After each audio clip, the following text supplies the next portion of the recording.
नमस्कार, आदाब, सत श्री अकाल, गुड मॉर्निंग दोस्तों। जीएस वाले भैया आपका हार्दिक स्वागत है, अभिनंदन करते हैं। तो दोस्तों हम लोग यहाँ पर जीएस की फुल प्रिपरेशन कराते हैं जो किसी भी एग्जाम के लिए काफ़ी हेल्पफुल होती है। हेल्पफुल इसलिए होती है क्योंकि हम लोग पहले थ्योरीज पढ़ते हैं, फिर एमसीक्यू सॉल्व करते हैं, फिर वन लाइनर सॉल्व करते हैं, जो कि इस तरीके से जब मल्टीपल वे में तैयारी होती है तो वो एग्जाम में एग्जीक्यूट करने के लिए काफ़ी आसान हो जाता है। और नॉर्मल जो लोग तैयारी करते हैं वो इन सब चीज़ों को फॉलो बिल्कुल नहीं करते हैं, वो थ्योरीज में भी रिविजन नहीं करते हैं। वो पहले पन्ने से पढ़ते हैं और आखिरी पन्ने तक पढ़ते हैं, फिर उसको रख देते हैं, फिर साल 6 महीने बाद जब उसका नंबर आता है तो जो पढ़े रहते हैं वो भूल जाते हैं। तो जब तक मल्टीपल टाइम्स रिवीजन नहीं होता है चीज़ें हम लोगों को याद नहीं होती हैं। और हम लोग रेगुलेटिंग एक्ट की क्लास से लेकर के अभी तक एक ही तरीके से पढ़ रहे हैं, इसी तरीके से रिवीजन करते हुए, इसलिए हम लोगों को चीज़ें याद होती चली जाती हैं दोस्तों, क्योंकि एक ही चैप्टर में एक ही चीज़ कम से कम 4 से 5 से 6 बार रिवाइज हो ही जाती है। ठीक है, अब हम लोग अपने सेशन की ओर आगे बढ़ते हैं। हम लोग भाग 6 पढ़ रहे थे। भाग 6 में हम लोग राज्य विधानमंडल तक पूरा बहुत अच्छे से एमसीक्यूज और वन लाइनर कंप्लीट कर लिए हैं। अब हम लोग एमसीक्यूज की तरफ आगे बढ़ेंगे, उच्च न्यायालय और अधीनस्थ न्यायालय की तरफ। ठीक है, मतलब भाग 6 का अध्याय 5 और अध्याय 6 दोनों कंप्लीट हो जाएगा। पहला क्वेश्चन है, अंडमान और निकोबार द्वीप समूह पर निम्नलिखित उच्च न्यायालयों में किसका क्षेत्राधिकार है? मतलब अंडमान और निकोबार द्वीप समूह पर। दोस्तों ये पहला ही क्वेश्चन है और पहले ही क्वेश्चन से आप लोगों को हम कुछ बता दे रहे हैं। ठीक है, मतलब कुछ थोड़ा सा जगह कम है तो थोड़ा एडजस्ट करिएगा। ठीक, तो अभी सब समझ में आ जाएगा बहुत अच्छे से। ठीक है,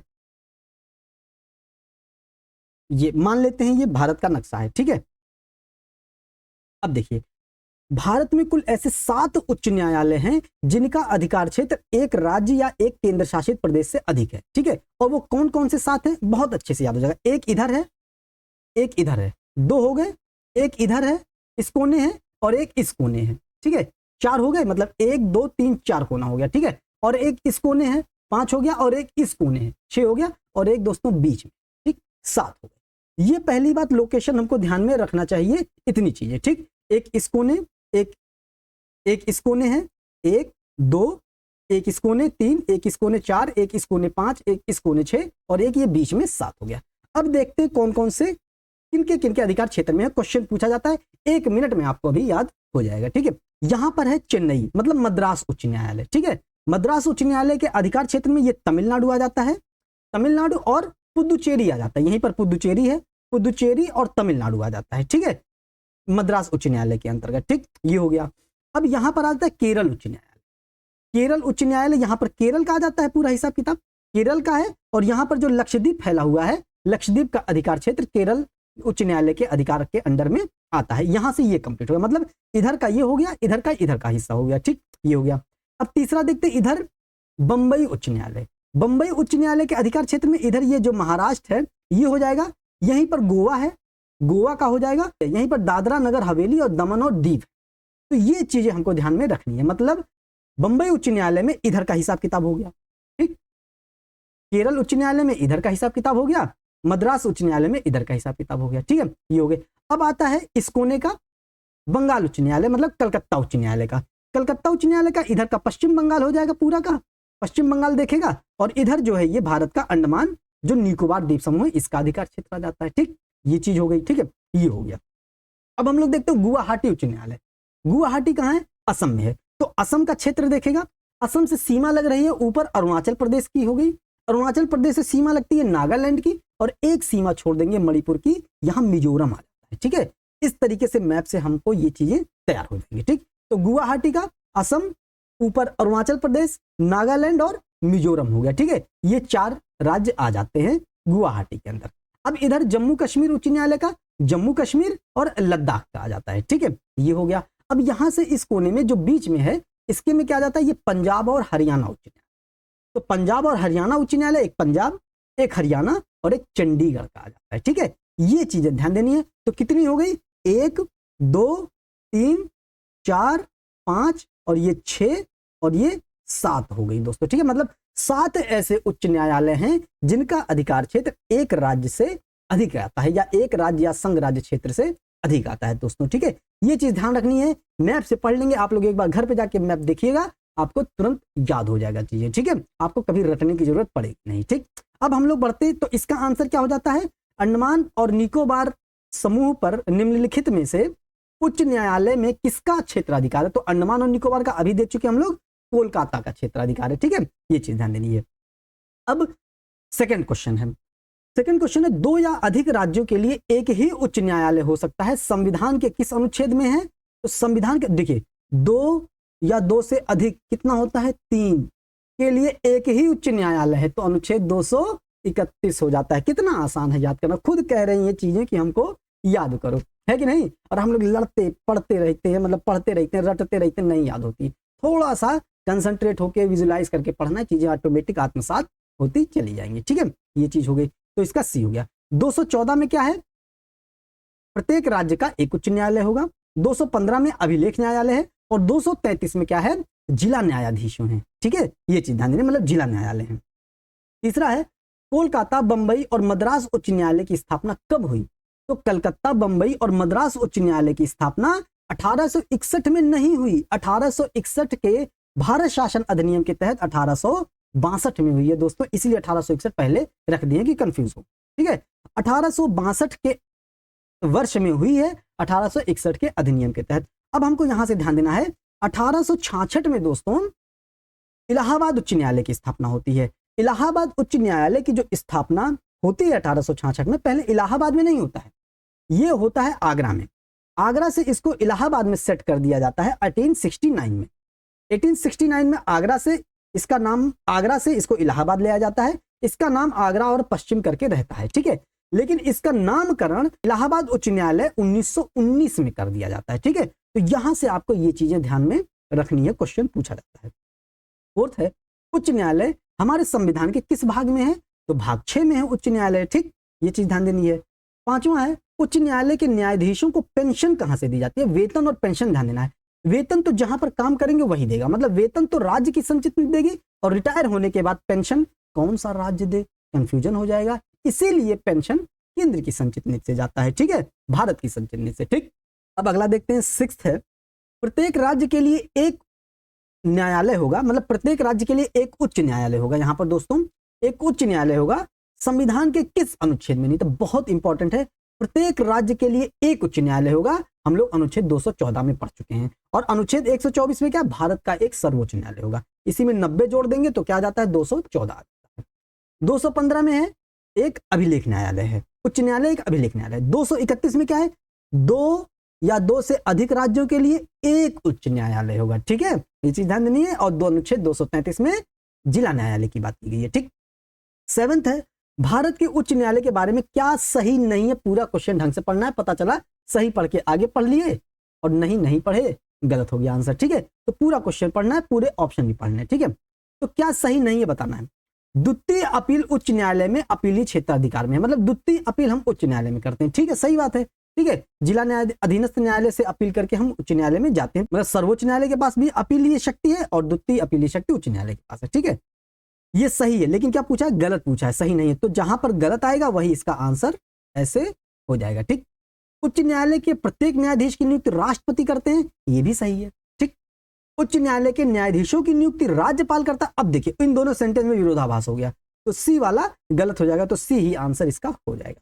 उच्च न्यायालय लोक हितवाद के संबंध में आवेदन स्वीकार कर सकता है, ये भी सत्य स्टेटमेंट है। ठीक, 8 है, लोक हितवाद मतलब PIL जो पब्लिक इंटरेस्ट लिटिगेशन है, इसकी जो लाया था, इसको लाया था किसने? PN भगवती ने। अच्छा, इसको लाया था PN भगवती ने।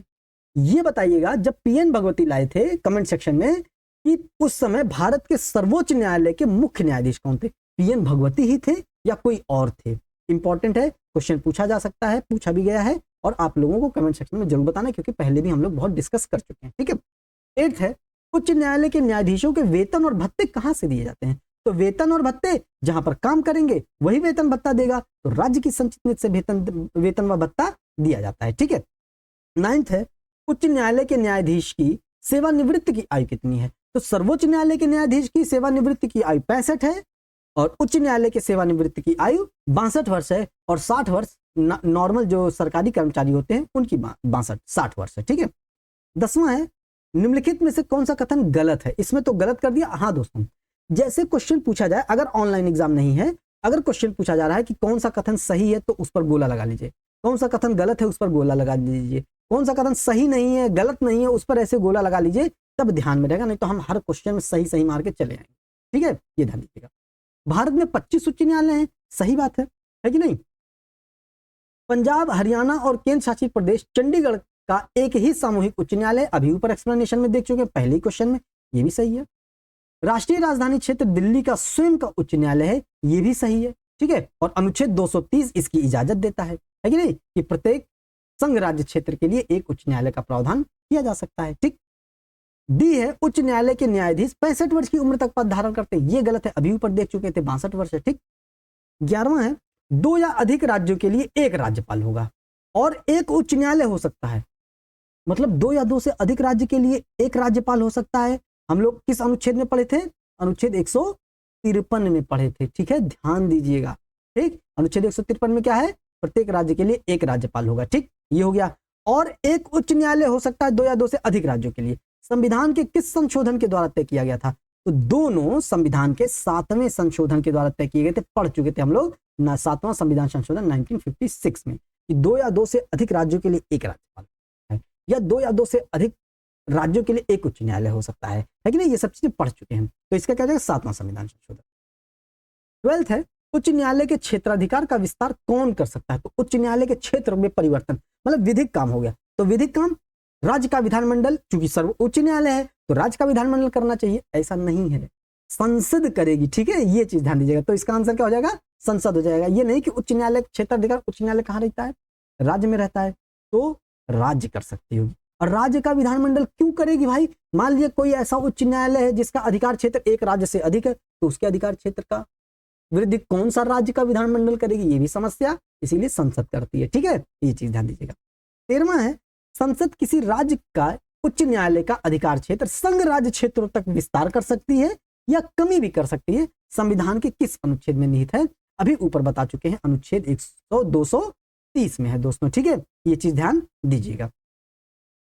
14वां है, निम्नलिखित उच्च न्यायालय में से कौन सा एक से अधिक राज्य और केंद्र शासित प्रदेश के लिए, मतलब एक से अधिक राज्य या केंद्र शासित प्रदेश के लिए कौन सा उच्च न्यायालय? इलाहाबाद तो केवल उत्तर प्रदेश में है, दिल्ली तो केवल दिल्ली का, ये गुजरात केवल गुजरात का है, बंबई अभी ऊपर हम लोग एक्सप्लेनेशन में देख चुके थे कि बंबई यहां पर ऐसे महाराष्ट्र आ जाता है, यहां पर ऐसे गोवा आ जाता है, यहां पर दमन दीव दादरा नगर हवेली ऐसे आ जाता है। तो बंबई उच्च न्यायालय का अधिकार क्षेत्र इतने में है। ठीक है, ध्यान देना। तो बंबई इसका आंसर हो जाएगा, एक से अधिक राज्य और संघ शासित क्षेत्र तक। ठीक।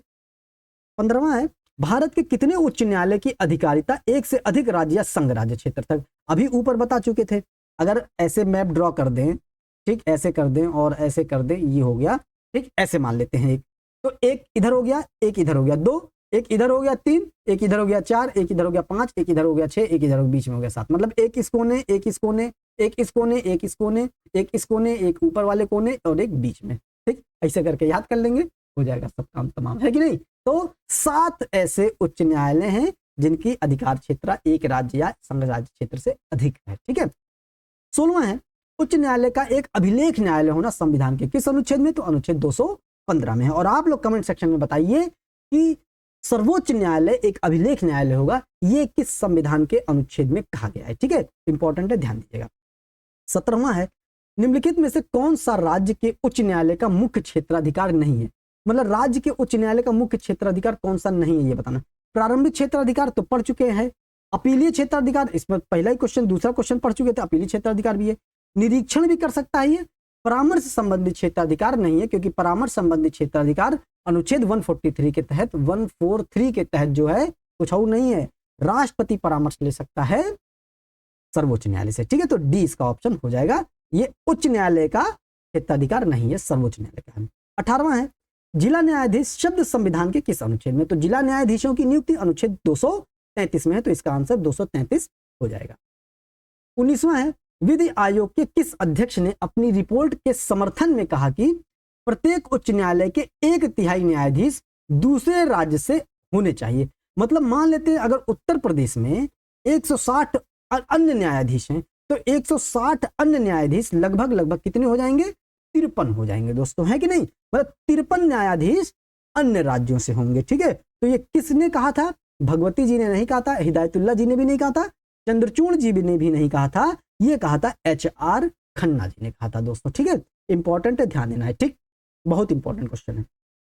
20वां है उच्च न्यायालय का गठन संविधान के किस अनुच्छेद में? प्रत्येक राज्य के लिए एक उच्च न्यायालय होगा, अनुच्छेद 214। लेकिन उच्च न्यायालय का गठन अनुच्छेद 216 के तहत कहा गया है, ठीक है। अनुच्छेद 215 उच्च न्यायालय का अभिलेख न्यायालय होना, ठीक है, इंपॉर्टेंट है, ध्यान दीजिएगा। 21वां है उच्च न्यायालय के अन्य न्यायाधीशों की संख्या का निर्धारण कौन करता है? तो अन्य न्यायाधीशों की संख्या का निर्धारण समय समय पर राष्ट्रपति करता है दोस्तों, ठीक। 22वां है उच्च न्यायालय के मुख्य न्यायाधीश की नियुक्ति राष्ट्रपति किसके परामर्श पर करता है? ध्यान दीजिएगा, मुख्य न्यायाधीश की नियुक्ति। किसी राज्य में मुख्य न्यायाधीश की नियुक्ति कौन करता है? तो मुख्य न्यायाधीशों मतलब न्यायाधीश की नियुक्ति तो राष्ट्रपति करते हैं। अब मुख्य न्यायाधीश हैं राज्य में, तो किसके परामर्श पर करेंगे? एक तो चीफ जस्टिस ऑफ इंडिया के परामर्श पर, दूसरा वो राज्य है तो राज्यपाल के परामर्श पर करेंगे, ठीक है। तो किसके परामर्श पर हो गया? सीजेआई और राज्यपाल के परामर्श पर, क्योंकि उसी राज्य के वो है राज्यपाल, कार्यकारी प्रमुख है कि नहीं, तो उनसे भी परामर्श लिया जाता है। लेकिन अमूमन व्यवहार में कोलेजियम प्रणाली अपनाई जाती है, ठीक है। उच्च न्यायालय के न्यायाधीशों की कोलेजियम प्रणाली, इसमें 1+2 होती है। उच्च न्यायालय के न्यायाधीशों की नियुक्ति ट्रांसफर में 1+2 होती है। इसमें सीजेआई होते हैं, चीफ जस्टिस ऑफ इंडिया, और 2 वरिष्ठतम न्यायाधीश होते हैं, ठीक है। चीफ जस्टिस मतलब उस सर्वोच्च न्यायालय के, ध्यान देना, ठीक है, ये हो जाएगा। लेकिन संविधान के अनुच्छेद में प्रावधान इसका किया गया राष्ट्रपति, सीजेआई और राज्यपाल, ठीक। 23वां है उच्च न्यायालय के न्यायाधीशों की शपथ तीसरी अनुसूची के तहत कौन दिलाता है? तो उच्च न्यायालय कहाँ रहेंगे? उच्च न्यायालय के न्यायाधीश राज्य में रहेंगे, तो राज्यपाल शपथ दिलाता है। और मजे की बात क्या है, वाइस वर्सा है, उल्टा है। मतलब chief justice of high court और राज्यपाल, मतलब राज्यपाल को शपथ कौन दिलाता है? Chief justice of high court. और chief justice of high court जो उच्च न्यायालय के मुख्य न्यायाधीश होते हैं, उनको शपथ कौन दिलाता है? राज्यपाल, है कि नहीं। 28वां है उच्च न्यायालय के न्यायाधीश अपना त्याग पत्र किसे सौंपते हैं? तो उच्च न्यायालय का न्यायाधीश अपना त्याग पत्र राष्ट्रपति को सौंपते हैं, ये नहीं कि जो शपथ दिलाता है, ठीक है, राष्ट्रपति को सौंपते हैं, इंपॉर्टेंट है, ध्यान दीजिएगा यहाँ पर। 24वां है उच्च न्यायालय के न्यायाधीशों को किस आधार पर हटाया जा सकता है? आधार वही है जो सर्वोच्च न्यायालय के हैं, असमर्थ और कदाचार के आधार पर, मतलब बी और सी दोनों हो जाएगा, मतलब डी ऑप्शन इसका सही हो जाएगा, ठीक है। 25वां है न्यायाधीशों का एक उच्च न्यायालय से दूसरे उच्च न्यायालय में अंतरण न्यायाधीशों का संविधान के किस अनुच्छेद में है? तो अनुच्छेद 222 में है, बहुत बार पढ़ चुके हैं हम लोग, ठीक है, ध्यान दीजिएगा। 26वां है किसी उच्च न्यायालय ने यह फैसला दिया कि एक ही बार में 3 बार तलाक कहने से तलाक होना गैर कानूनी हो जाएगा, मतलब तलाक तलाक तलाक कह देना गैर कानूनी होगा अगर किसी ने इस प्रकार से तलाक दिया, तो वो इलाहाबाद उच्च न्यायालय ने ऐसा निर्णय सुनाया है, ठीक है। 27वां है उच्च न्यायालय के संदर्भ में कार्यकारी मुख्य न्यायमूर्ति की नियुक्ति संविधान के किस अनुच्छेद में है? तो कार्यकारी मुख्य न्यायमूर्ति की नियुक्ति अनुच्छेद 223 में है, ठीक है। 28वां है मौलिक अधिकार का उल्लंघन पर अनुच्छेद 226 के तहत कहां शरण ली जा सकती है? अनुच्छेद 32 के तहत सर्वोच्च न्यायालय में और अनुच्छेद 226 के तहत उच्च न्यायालय में शरण ली जा सकती है। 29वां है किस न्यायमूर्ति के खिलाफ 2011 में राज्यसभा में महाभियोग का प्रस्ताव पास किया गया, किंतु अपने बचाव के लिए उसने लोकसभा द्वारा प्रस्ताव पास होने से पहले त्याग पत्र दे दिए? तो कौन थे वो? सौमित्र सेन जी थे दोस्तों, ठीक है। मतलब इनके खिलाफ महाभियोग का प्रस्ताव आया, इनको हटाने का प्रस्ताव आया और राज्यसभा से पास भी हो गया। इनको डर लगा कि कहीं लोकसभा से भी पास ना हो जाए तो इतिहास में हमारा नाम दर्ज हो जाएगा, तो इन्होंने त्याग पत्र दे दिया। और त्याग पत्र किसको देते हैं? राष्ट्रपति को देते हैं, ठीक है, ध्यान दीजिएगा। 30वां है अधीनस्थ न्यायालय का अधीक्षण उच्च न्यायालय के द्वारा किया जाना संविधान के किस अनुच्छेद में? मतलब अधीनस्थ न्यायालय का अधीक्षण कौन करता है? उच्च न्यायालय करता है, और ये संविधान के अनुच्छेद 227 में निहित है, ठीक है। 31वां है स्वतंत्र भारत में पहली बार किस न्यायमूर्ति के खिलाफ संसद में महाभियोग प्रस्ताव लाया गया था? दोनों क्वेश्चन में इंपॉर्टेंट है, ध्यान दीजिएगा। लाया गया था न्यायमूर्ति वी रामास्वामी के लिए 1993, लेकिन लाया गया था, लेकिन पास हुआ था दोस्तों सौमित्र सेन के लिए दोस्तों, ठीक है। पास कब हुआ था? 2011 में सौमित्र सेन के लिए। तो इसमें इंपॉर्टेंट है, ध्यान देना, सौमित्र सेन का 2011 है और वीवी रामास्वामी का 1993 में है, ठीक है, ध्यान दीजिएगा। 32वां है अधीनस्थ न्यायालय हमारे संविधान के किस भाग में है? तो अधीनस्थ न्यायालय भी हमारे संविधान के भाग 6 के अध्याय 6 में है दोस्तों, ठीक है। 33वां जिला न्यायाधीशों की नियुक्ति संविधान के किस अनुच्छेद में है? तो जिला न्यायाधीशों की नियुक्ति संविधान के अनुच्छेद 233 में है, ठीक। 34वां है, उच्च न्यायालय का न्यायाधीश अपना त्यागपत्र किसे सौंपता है? तो अपना त्यागपत्र वो भारत के राष्ट्रपति को सौंपता है। 35वां, अधीनस्थ न्यायालय के न्यायाधीशों की नियुक्ति कौन करता है? अब अधीनस्थ न्यायालय है तो अधीनस्थ न्यायालय के न्यायाधीशों की नियुक्ति दोस्तों राज्यपाल करेगा। ठीक है, ध्यान दीजिएगा, पहले भी बता चुके, जो उच्चतर न्यायालय होता है, उच्चतर न्यायालय में उच्च न्यायालय और सुप्रीम न्यायालय आ जाता है, मतलब हाई कोर्ट और सुप्रीम कोर्ट आ जाता है, इनको उच्चतर न्यायालय कहते हैं। और उच्चतर न्यायालय में न्यायाधीशों की नियुक्ति राष्ट्रपति करते हैं। और अधीनस्थ न्यायालय में अन्य न्यायालय आ जाते हैं, जिला न्यायालय, सत्र न्यायालय, अनेक न्यायालय आ जाते हैं, उनकी नियुक्ति, उनमें जो न्यायाधीश होते हैं उनकी नियुक्ति राज्यपाल करते हैं। ठीक, 36वां, निम्नलिखित में से कौन सा कथन गलत है? गलत बताना है। जिला न्यायाधीश जिले का सबसे बड़ा न्यायिक अधिकारी होता है, सही स्टेटमेंट है, तो ये गलत पूछा है। लेकिन जिला न्यायाधीश के पास न्यायिक एवं प्रशासनिक दोनों प्रकार की शक्तियां होती हैं, सही स्टेटमेंट है। जिला न्यायाधीश के पास जिले के अन्य सभी अधीनस्थ न्यायालय के ऊपर पर्यवेक्षित करने की शक्ति है, ये भी सही बात है। जिला न्यायाधीश की नियुक्ति भी सर्वोच्च न्यायालय और उच्च न्यायालय के न्यायाधीश की भांति राष्ट्रपति करते हैं, गलत है। जिला न्यायाधीशों की नियुक्ति राज्यपाल के द्वारा की जाती है। ठीक है, ये इंपॉर्टेंट है दोस्तों, ध्यान देना है। तो आज हम लोग 36 क्वेश्चन बहुत इत्मीनान से, बहुत आराम से पढ़ चुके हैं। इसको आप लोग घर पे जाके रिवाइज अच्छे से करिएगा दोस्तों। ठीक है, अगले सेशन में मिलेंगे हम लोग शीघ्र अवलोकन के साथ, जो कि एक बार फिर आपका पूरा चैप्टर रिवाइज हो जाएगा। तो दोस्तों, सेशन आपको पसंद आया होगा, उम्मीद करते हैं। सेशन को लाइक कीजिएगा, शेयर कीजिएगा, सब्सक्राइब कीजिएगा, और ये भी उम्मीद करता है आपको बहुत अच्छे से चीजों समझ में आ गई होंगी। फुल एक्सप्लेनेशन के साथ, फुल मैपिंग के साथ भी हम लोग पढ़ लिए हैं दोस्तों। मिलते हैं अगले सेशन में वन लाइनर के साथ। जय हिंद, जय भारत।